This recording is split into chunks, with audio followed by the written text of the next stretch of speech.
सिया राम। कार्यक्रम में उपस्थित उत्तर प्रदेश की राज्यपाल श्रीमती आनंदीबेन पटेल, यहां के लोकप्रिय कर्मयोगी मुख्यमंत्री योगी आदित्यनाथ जी, सभी पूज्य संतगण, उपस्थित अन्य सभी प्रबुद्धजन, श्रद्धालुगण, देवी और सज्जनों, श्री राम लला के दर्शन और उसके बाद राजा राम का अभिषेक, ये सौभाग्य राम जी की कृपा से ही मिलता है।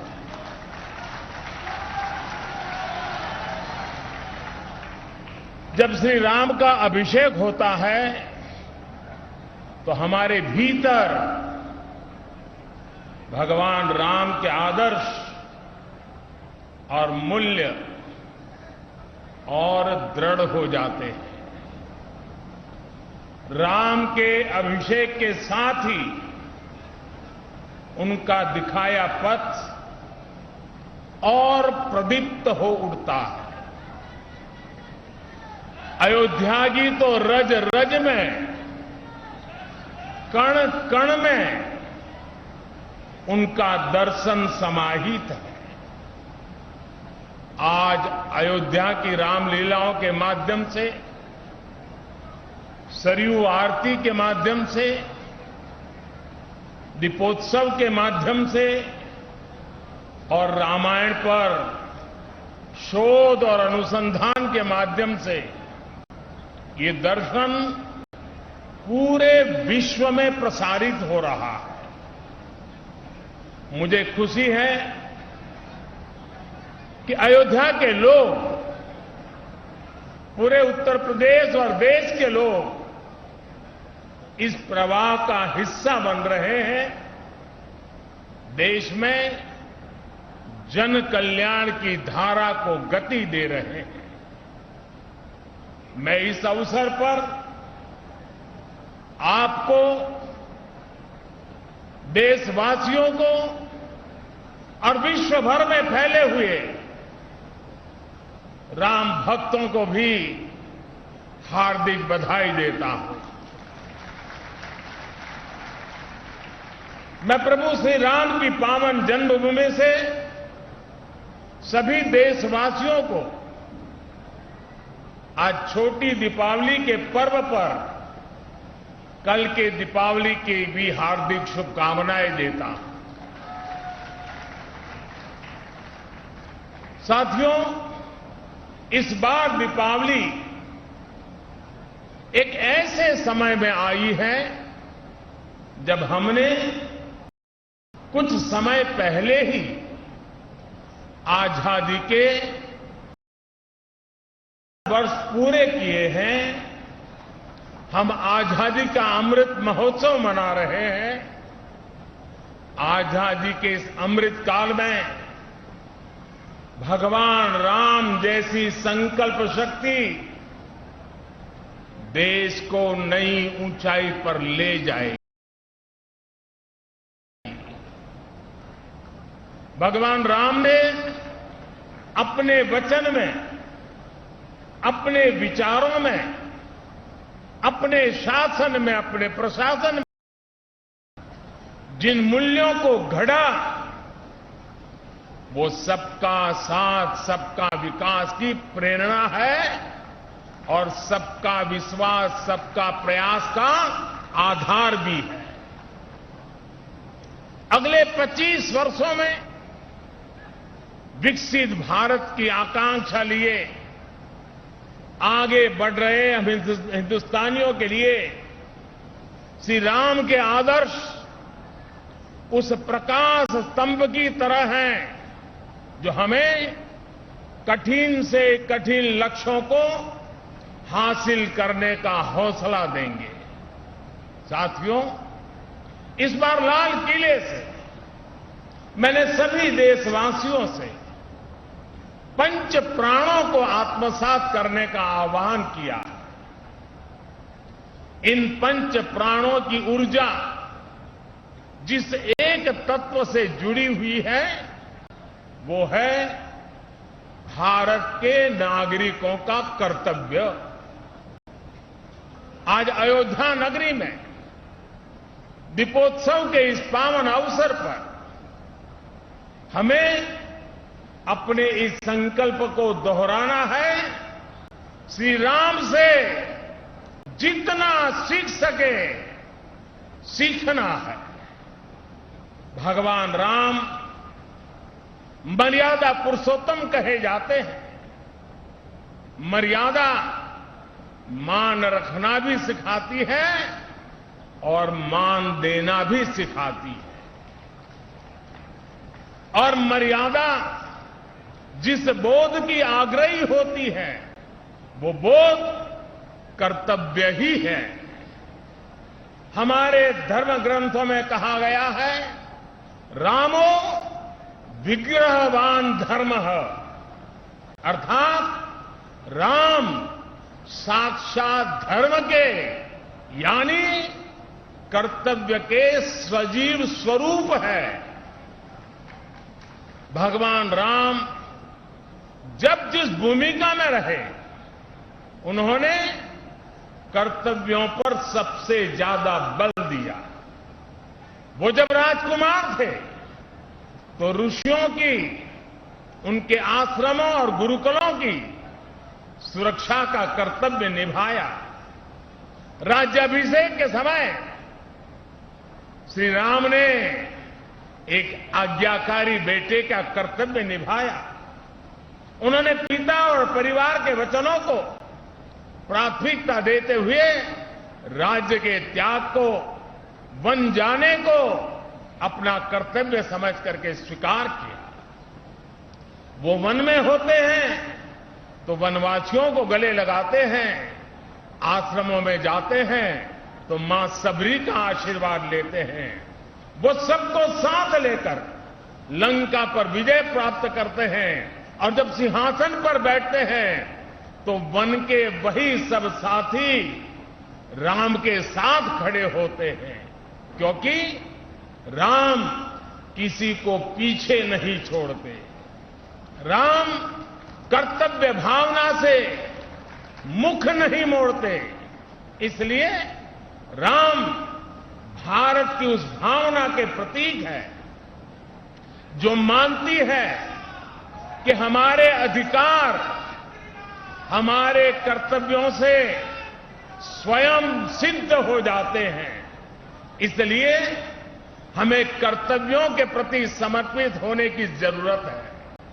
और संयोग देखिए, हमारे संविधान की जिस मूल प्रति पर भगवान राम, मां सीता और लक्ष्मण जी का चित्र अंकित है, संविधान का वो पृष्ठ भी मौलिक अधिकारों की बात करता है। यानी एक और हमारे संविधान अधिकारों की गारंटी, तो साथ ही प्रभु राम के रूप में कर्तव्यों का शाश्वत सांस्कृतिक बोध। इसलिए हम जितना कर्तव्यों के संकल्प को मजबूत करेंगे, राम जैसे राज्य की संकल्पना उतनी ही साकार होती जाएगी। साथियों, आजादी के अमृतकाल में देश ने अपनी विरासत पर गर्व और गुलामी की मानसिकता से मुक्ति का आह्वान किया है। ये प्रेरणा भी हमें प्रभु राम से मिलती है। उन्होंने कहा था, जननी जन्मभूमिश्च स्वर्गादपि गरीयसी। यानी वो स्वर्णमयी लंका के सामने भी हीन भावना में नहीं आए, बल्कि उन्होंने कहा कि मां और मातृभूमि स्वर्ग से भी बढ़कर के है। इसी आत्मविश्वास के साथ जब वो अयोध्या में लौटकर आते हैं, तब अयोध्या के बारे में कहा जाता है, नवग्रह निखर अनिक बनाई, जनु धे अमरावती आई, यानी अयोध्या की तुलना स्वर्ग से की गई है। इसलिए भाइयों और बहनों, जब राष्ट्र निर्माण का संकल्प होता है, नागरिकों में देश के लिए सेवा भाव होता है, तो भी और तभी राष्ट्र विकास की असीम ऊंचाइयों को छूता है। एक समय था जब राम के बारे में, हमारी संस्कृति और सभ्यता के बारे में बात करने तक से बचा जाता था। इसी देश में राम के अस्तित्व पर प्रश्न चिन्ह लगाए जाते थे। उसका परिणाम क्या हुआ? हमारे धार्मिक सांस्कृतिक स्थान और नगर पीछे छूटते चले गए। हम यही अयोध्या के रामघाट पर आते थे तो दुर्दशा देखकर मन दुखी हो जाता था।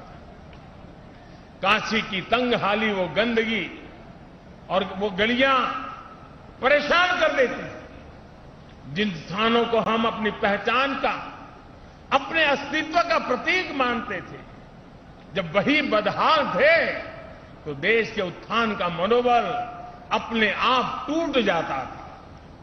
साथियों, बीते 8 वर्षों में देश ने हिंद भावना की इन बेड़ियों को तोड़ा है। हमने भारत के तीर्थों के विकास के एक समग्र सोच को सामने रखा है। हमने राम मंदिर और काशी विश्वनाथ धाम से लेकर केदारनाथ और महाकाल महालोक तक घनघोर उपेक्षा के शिकार हमारी आस्था के स्थानों के गौरव को पुनर्जीवित किया है। एक समग्र प्रयास कैसे समग्र विकास का जरिया बन जाता है, आज देश इसका साक्षी है। आज अयोध्या के विकास के लिए हजारों करोड़ रुपए की नई योजनाएं शुरू की गई है। सड़कों का विकास हो रहा है, चौराहों और घाटों का सौंदर्यीकरण हो रहा है, नए इंफ्रास्ट्रक्चर बन रहे हैं, यानी अयोध्या का विकास नए आयाम छू रहा है। अयोध्या रेलवे स्टेशन के साथ साथ वर्ल्ड क्लास एयरपोर्ट का निर्माण भी किया जाएगा, यानी कनेक्टिविटी और अंतर्राष्ट्रीय पर्यटन का लाभ इस पूरे क्षेत्र को मिलेगा। अयोध्या के विकास के साथ साथ रामायण सर्किट के विकास पर भी काम चल रहा है, यानी अयोध्या से जो विकास अभियान शुरू हुआ उसका विस्तार आसपास के पूरे क्षेत्र में होगा। साथियों, इस सांस्कृतिक विकास के कई सामाजिक और अंतर्राष्ट्रीय आयाम भी हैं। श्रृंगवेरपुर धाम में निषाद राज पार्क का निर्माण किया जा रहा है। यहां भगवान राम और निषाद राज की 51 फीट ऊंची कांच से प्रतिमा बनाई जा रही है। ये प्रतिमा रामायण के उस सर्व समावेशी संदेश को भी जन जन तक पहुंचाएगी जो हमें समानता और समरसता के लिए संकल्पबद्ध करता है। इसी तरह अयोध्या में ट्विन होम मेमोरियल पार्क का निर्माण किया गया है। ये पार्क भारत और दक्षिण कोरिया अंतर्राष्ट्रीय संबंधों को प्रगाढ़ बनाने के लिए दोनों देशों के सांस्कृतिक रिश्तों को मजबूत करने का एक माध्यम बनेगा। अब कल्पना कर सकते हैं, इस विकास से, पर्यटन की इतनी संभावनाओं से युवाओं के लिए रोजगार के कितने अवसर पैदा होंगे।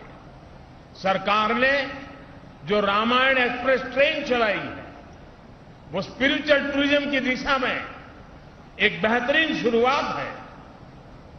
आज देश में 4 धाम प्रोजेक्ट हो, बुद्ध सर्किट हो या प्रसाद योजना के तहत चल रहे विकास कार्य हो, हमारा यह सांस्कृतिक उत्कर्ष नए भारत के समग्र उत्थान का श्री गणेश है। साथियों, आज अयोध्या नगरी से मेरा पूरे देश के लोगों के लिए एक प्रार्थना भी है, एक नम्र निवेदन भी है। अयोध्या भारत की महान सांस्कृतिक विरासत का प्रतिबिंब है। राम अयोध्या के राजकुमार थे, लेकिन आराध्य वो पूरे देश के हैं। उनकी प्रेरणा, उनकी तपस्या, उनका दिखाया मार्ग हर देशवासी के लिए है। भगवान राम के आदर्शों पर चलना हम सभी भारतीयों का कर्तव्य है। उनके आदर्शों को हमें निरंतर जीना है, जीवन में उतारना है। और इस आदर्श पथ पर चलते हुए अयोध्या वासियों पर दोहरा दायित्व है। आपकी डबल रिस्पॉन्सिबिलिटी है मेरे अयोध्या के भाइयों बहनों। वो दिन दूर नहीं जब विश्व भर से यहां आने वालों की संख्या अनेक गुना बढ़ जाएगी। जहां कण कण में राम व्याप्त हो, वहां का जन जन कैसा हो, वहां के लोगों का मन कैसा हो, ये भी उतना ही अहम है। जैसे राम जी ने सबको अपनापन दिया, वैसे ही अयोध्या वासियों को यहां आने वाले प्रत्येक व्यक्ति का स्वागत अपनत्व से करना है। अयोध्या की पहचान कर्तव्य नगरी के तौर पर भी बननी चाहिए। अयोध्या सबसे स्वच्छ नगरी हो, यहां के रास्ते चौड़े हो, सुंदरता अप्रतिम हो। इसके लिए योगी जी और उनकी सरकार दीर्घ दृष्टि के साथ अनेक प्रकल्पों को आगे बढ़ा रही है, प्रयास कर रही है। लेकिन इस प्रयास में अयोध्या के लोगों का साथ और बढ़ जाएगा तो अयोध्या जी की दिव्यता भी और निखर जाएगी। मैं चाहूंगा कि जब भी नागरिक मर्यादा की बात हो, नागरिक अनुशासन की बात हो, अयोध्या के लोगों का नाम सबसे आगे आए।